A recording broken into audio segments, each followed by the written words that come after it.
اعوذ باللہ السمیع العلیم من الشیطان الرجیم بسم اللہ الرحمن الرحیم۔ آج صبح فجر کی نماز میں ہماری مسجد کے پیش امام نے سورۃ الصف کے 2 رکوع پڑھے تھے، ان کی تلاوت فرمائی تو میں ان کا آسان زبان میں مفہوم بیان کر دیتا ہوں۔ بسم اللہ الرحمن الرحیم۔ پہلے رکوع میں اللہ فرماتے ہیں کہ زمین و آسمان کی ہر شے اللہ کی تسبیح میں لگی ہوئی ہے۔ فرمایا کہ وہ کیوں کہتے ہو جو تم کرتے نہیں ہو، یہ بات اللہ کو سخت ناپسند ہے۔ فرمایا کہ ڈینگے مت مارو، کیونکہ ڈینگے مارنا نکمے اور نکارہ لوگوں کا کام ہے۔ فرمایا کہ حق و باطل کی کشمکش ازلی ہے۔ حضرت موسیٰ اور عیسیٰ علیہ السلام کے ساتھ بھی یہی معاملہ پیش آیا۔ عیسیٰ علیہ السلام نے قوم کو بشارت دی کہ میرے بعد جو رسول آئے گا اس کا نام احمد صلی اللہ علیہ وآلہ وسلم ہے۔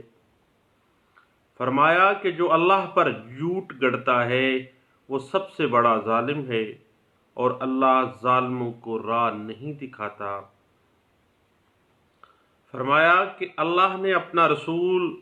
ہدایت دین حق دے کر بھیجا کہ وہ اسے تمام دینوں پر غالب کر دے، اگرچہ مشرکوں کو یہ برا لگے۔ اس کے بعد سورۃ الصف کی دوسرے رکوع میں اللہ تعالیٰ فرماتے ہیں، اور ایمان والوں کو یہ ہدایت دی جاتی ہے کہ اللہ اور اس کے رسول صلی اللہ علیہ وسلم پر ایمان لاؤ، اللہ کی راہ میں جان و مال سے جہاد کرو، یہ تمہارے لیے بہتر ہے۔ وہ تمہیں بخش دے گا اور جنتوں کے اندر داخل کر دے گا۔ فرمایا تم اللہ کے مددگار بن جاؤ۔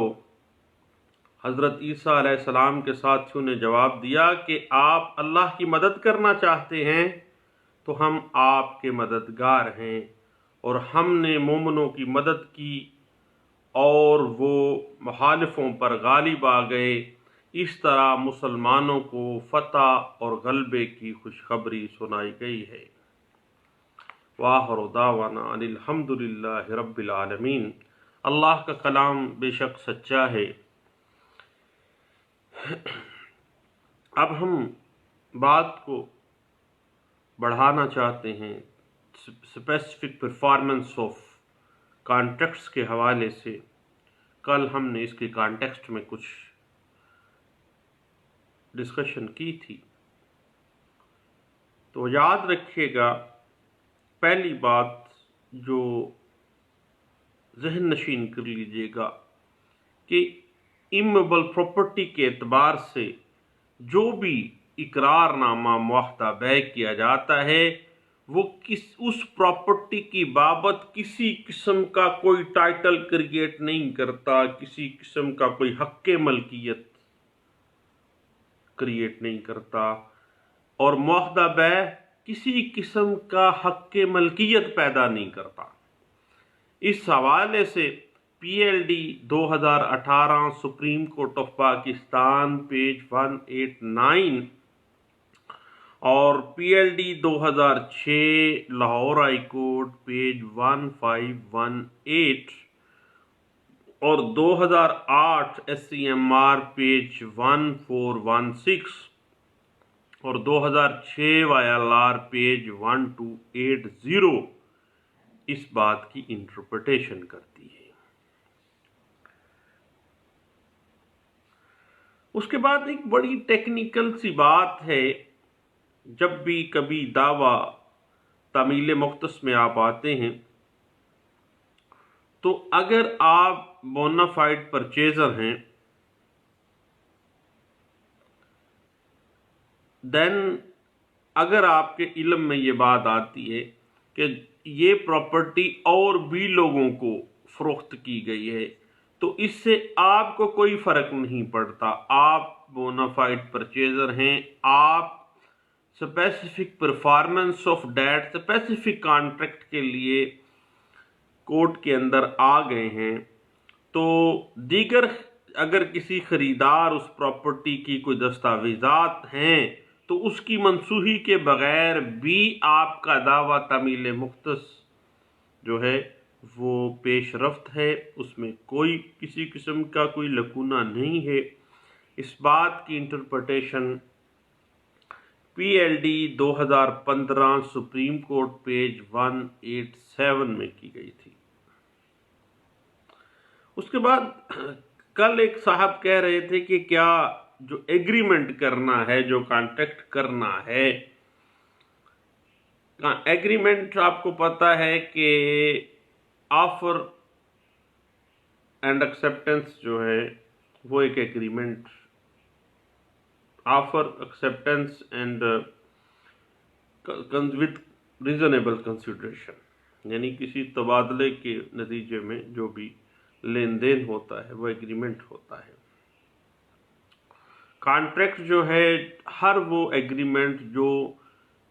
بائی لا انفورسیبل ہوتا ہے وہ کانٹریکٹ بن جاتا ہے۔ اب ایک ایگریمنٹ ٹو سیل کسی اموویبل پراپرٹی کو ایگریمنٹ ٹو سیل کرنے کے لیے اسٹیمپ پیپر کہاں سے خریدے جائیں گے؟ تو یاد رکھیے گا کہ اسٹیمپ پیپر خریدنا کوئی ضروری نہیں ہے کہ اسی ڈسٹرکٹ میں سے ہی خریدے جا سکتے ہیں،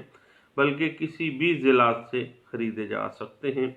اس بات کی اگر آپ مزید انٹرپریٹیشن دیکھنا چاہتے ہیں تو 2006 ILR پیج 2446 جو ہے وہ اس بات کی انٹرپریٹیشن کرتی ہے۔ اس کے بعد یاد رکھیے گا کہ دعویٰ تعمیل مختص جو ہے اس کا برڈن آف پروف جو ہے وہ اس پلینٹف کے اوپر ہے جو کہ اس کانٹریکٹ کی اسپیسیفک پرفارمنس چاہ رہا ہے۔ اس حوالے سے 2019 YLR پیج 223 جو ہے وہ اس بات پہ بڑی اچھی ڈسکشن دیتا ہے یہ کیس لا۔ اس کے بعد جہاں تک معاملہ آ جاتا ہے اندر میعاد وہ کانٹریکٹ کا، یعنی time is the essence of agreement, اس پہ چند سال پہلے بڑی میری ایک کیس میں معاملات سامنے آئے تھے۔ یاد رکھیے گا کہ جو میعاد مقررہ ہے معاہدہ کا، اس میعاد مقررہ کے اندر بھی فلیکسیبلٹی ممکن ہے، لچک ہو سکتی ہے۔ اس حوالے سے PLJ 2009 سپریم کورٹ 118 جو ہے اور 2009 SCMR پیج 119 اور PLJ 2009 سپریم کورٹ پیج 118 جو ہے وہ اس بات کی انٹرپریٹیشن کافی حد تک اچھے انداز میں کرتی ہے۔ اور تعمیل معاہدہ مختص کے اندر جو کانٹریکٹ ہے اس میں وقت کی پابندی کے اوپر جو مختلف پرنسپلز ڈرا کیے گئے تھے، اس حوالے سے اگر آپ دیکھنا چاہیں کہ تعمیل معاہدہ مختص میں وقت کی پابندی لازمی کوئی اتنی زیادہ توپ چیز نہیں ہے کہ جی بس اب اس کے بیانڈ آپ نہیں جا سکتے،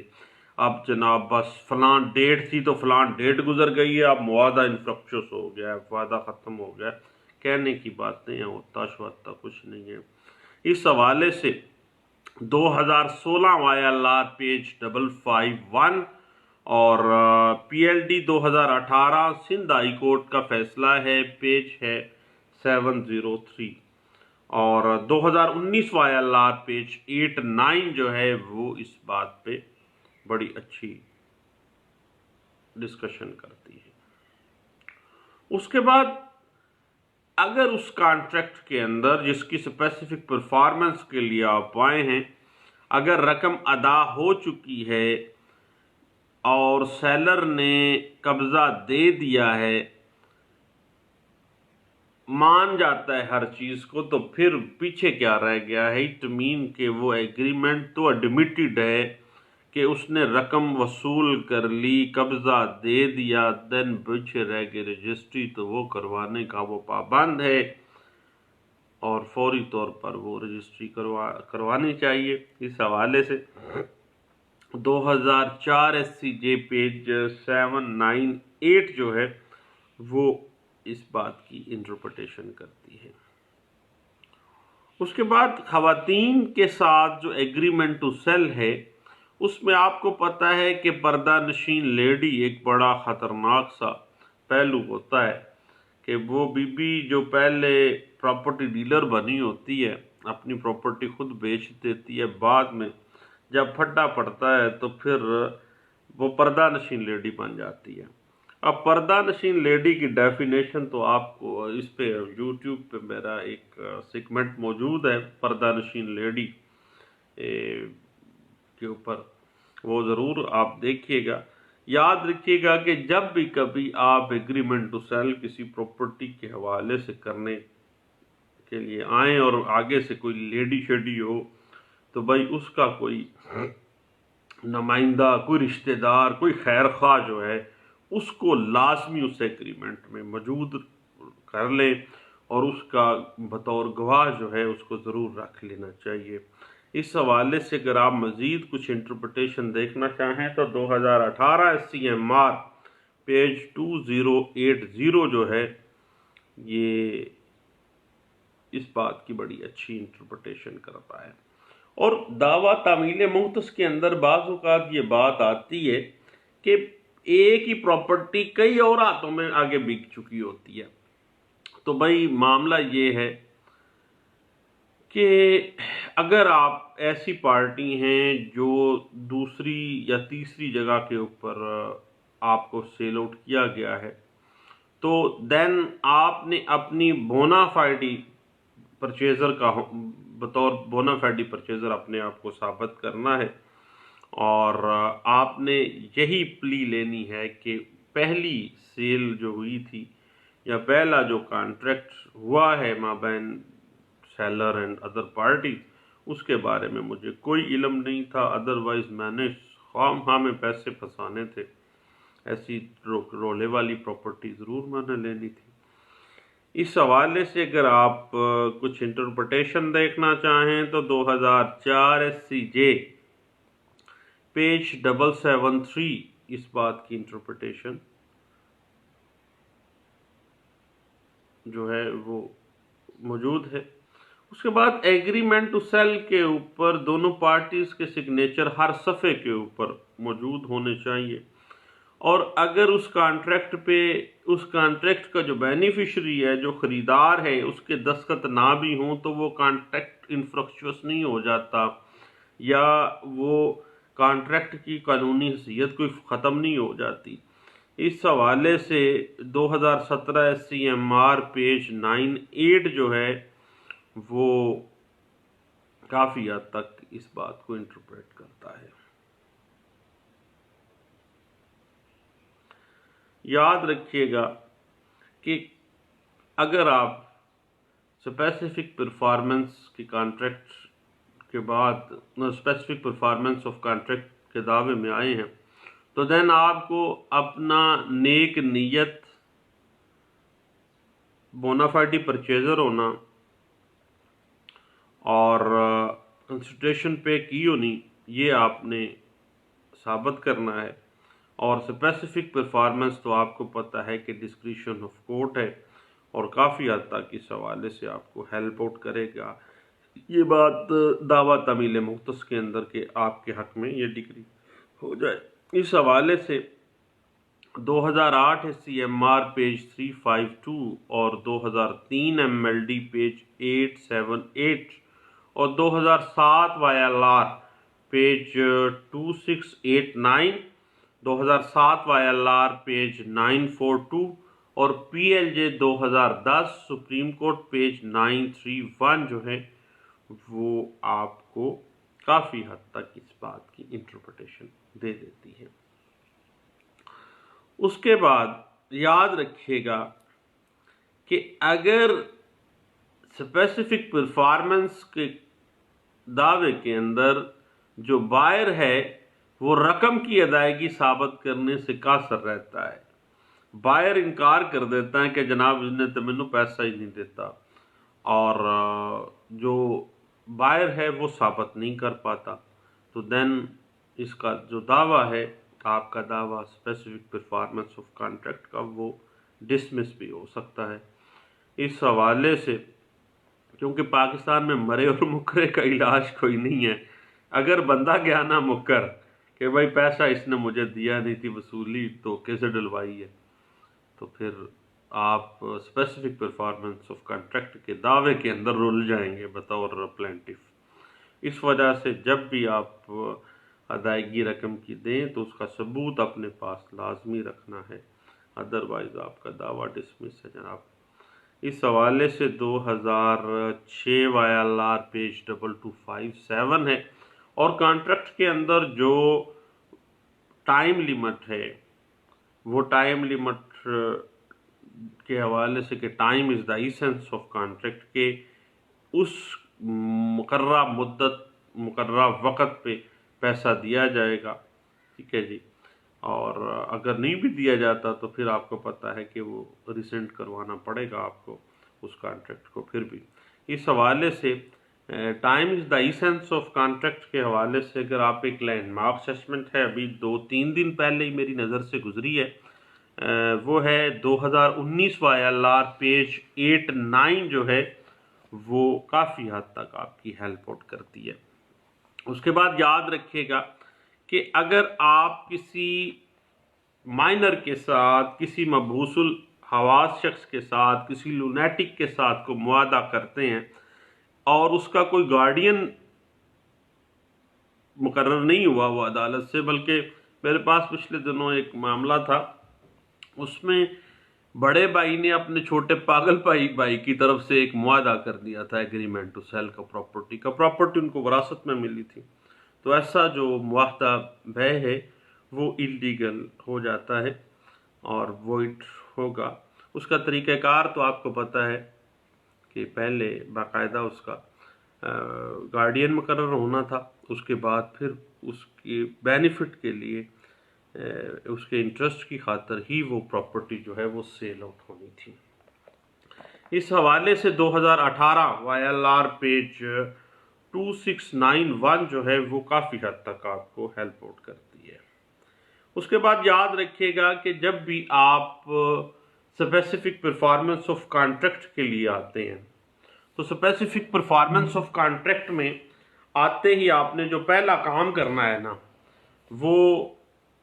بقیہ جو زر ثمن ہے وہ آپ نے جمع کروانا ہے کورٹ میں، تاکہ آپ یہ ثابت کرنے میں کامیاب ہو جائیں کہ میں جو یہ معاملہ ہے اس کانٹریکٹ کی اسپیسیفک پرفارمنس کا، اس میں تو نیک نیتی کے ساتھ چل رہا ہوں،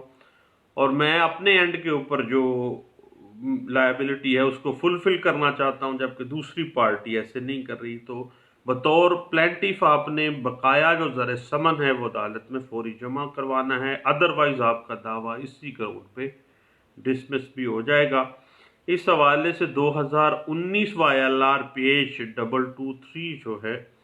وہ کافی حد تک اس بات کی انٹرپریٹیشن کرتی ہے۔ یاد رکھیے گا کہ اگر ایگریمنٹ ٹو سیل رجسٹرڈ ہوا ہے اور ادائیگی رقم کے اوپر رجسٹرار نے باقاعدہ طور پر مکمل فیس وصول کرنے کے بعد ادائیگی رقم کی مہر ثبت کر دی ہے، تو دین ایسی ادائیگی رقم جو ہے بے کے لیے وہ درست تصور ہوگی کہ انہوں نے ایگریمنٹ ٹو سیل کو بھی رجسٹرڈ کروا دیا۔ آج کل آپ کو پتہ ہے کہ 1% اس پراپرٹی کا دے کے لوگ ایگریمنٹ ٹو سیل کو بھی رجسٹرڈ کرواتے ہیں۔ اور اس حوالے سے اگر آپ ایک لینڈ مارک ججمنٹ ہے 20 کی NLR 2007 سیول ڈائجسٹ پیج 395 جو ہے وہ کافی حد تک اس بات کی انٹرپریٹیشن کرتی ہے۔ اس کے بعد یاد رکھیے گا کہ بقیہ رقم بطور جو آپ پلینٹیف آپ نے جمع کروا دینی ہے تاکہ آپ کے بونا فائڈی پرچیزر ہونا ثابت ہو جائے اور آپ اپنے اینڈ پہ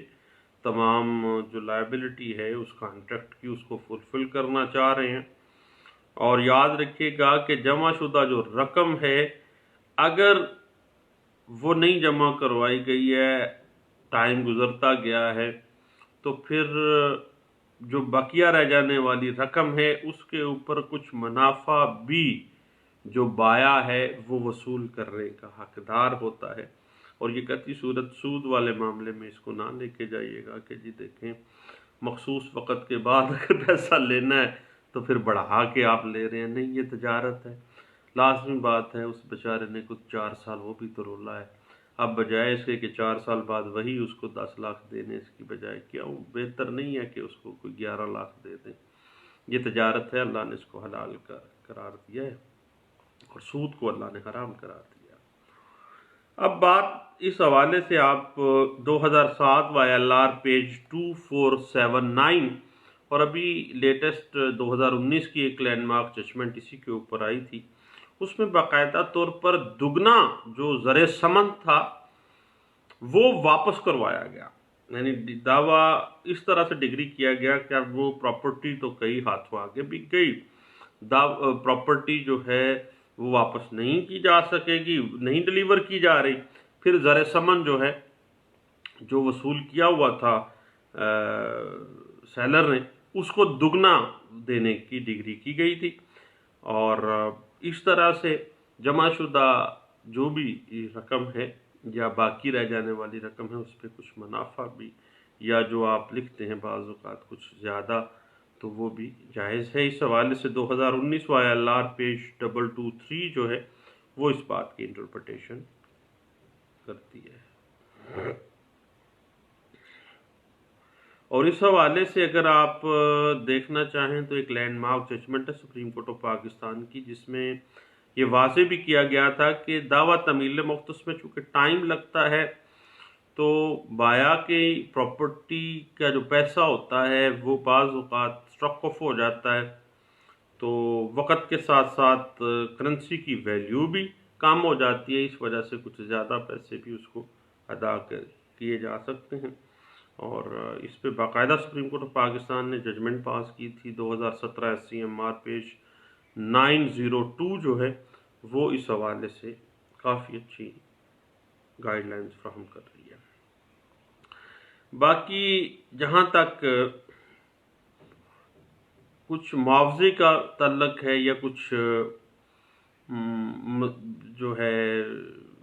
کمپنسیشن کا تعلق ہے، تو چونکہ قیمتیں بڑھ جاتی ہیں پراپرٹی کی بھی، کرنسی ڈی ویلیو ہو جاتی ہے، تو پراپرٹی کا جب بھی دعوے میں آ کے بندہ ذلیل ہو تو وہ کچھ معاوضے کا بھی حقدار ہو جاتا ہے۔ اس حوالے سے NLR 1999 اپیل کیسز پیج 88 جو ہے وہ اس پہ انٹرپریٹیشن دیتا ہے۔ باقی یاد رکھیے گا کہ دعویٰ تمیل مختص جو ہے وہ ایک سیول کورٹ کی ڈسکریشنری پار ہے، ڈسکریشن آف کورٹ کے اوپر اس کا انحصار ہے، لیکن ڈسکریشن آف کورٹ ہمیشہ آربیٹریری نہیں ہونی چاہیے بلکہ انصاف کے تقاضوں پہ مبنی ہونی چاہیے۔ جب کبھی قانون اور انصاف ایک دوسرے کے آمنے سامنے آ جائیں تو ایک جج کو چاہیے کہ وہ انصاف کا ساتھ دے گا، کیونکہ انصاف ہمیشہ قانون پر پریویل کرتا ہے اور قانون انسانوں کے لیے بنایا گیا ہے، انسان قانون کے لیے نہیں بنائے گئے۔ ناصر اکرام بھٹی صاحب اکثر اوقات میرے بڑے اچھے دوست ان کے پاس بیٹھے تو وہ یہ جملہ کہہ رہے ہوتے ہیں، اللہ ان کو صحت اور ان کو کامیابیاں دے۔ اس میں یاد رکھیے گا کہ دعویٰ تمیل مختص جو ہے that is the discretion of court ہے،